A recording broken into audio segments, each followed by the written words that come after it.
Lievän äidin tyttönsä vahtivan, kyllähän lievä se jututtaa, sillä ei mene silloin kiinni pitää, kun mä tassinen radiota laitaa, ja lippu, näppy, liialleen.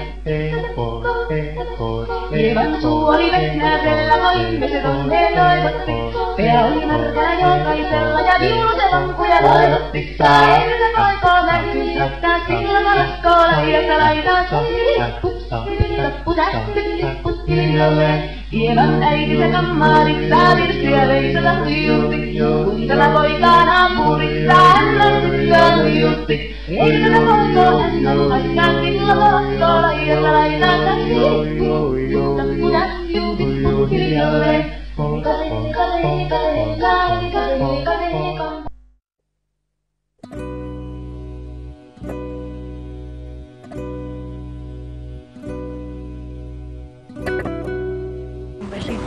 Un abrazo, te doy un beso. Ahora dirá una poesía, pero quítese las gafitas para las cámaras, señora María. Pero me hacen malas los ojos, si no hacen mal. Anda prou, nen. ¿Así? Tan cerca, me harás como un... Va, ahora la poesía, Marieta. Niña pequeñita hice el voto de ofrecer a nuestra Madre María las flores que en mi casita cultivaban con placer. Yo también, con singular cariño, he dicho su anhelo, veo de mayor llegar las flores que perfumaban a María del cielo. Cuánta esencia, cuánta derramada tanta flor. En el altar de María, ese mayor sabor. O sea, los jacintos y las rosas, las dalias y los claveles. Y otras flores olorosas. Le digo, cuánta olor, cuánta esencia y lezonía derramada tanta flor en el altar de María, ese mayor seductor. Eso lo hacía él.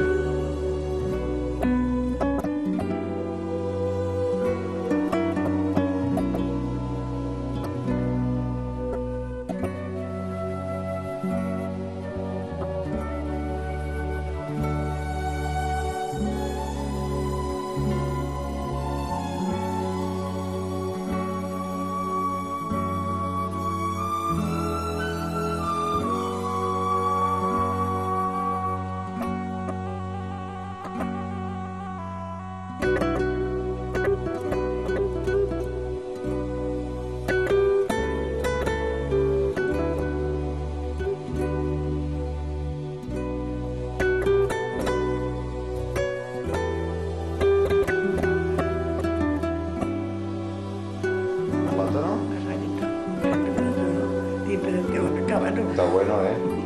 Galleta no, solo agua.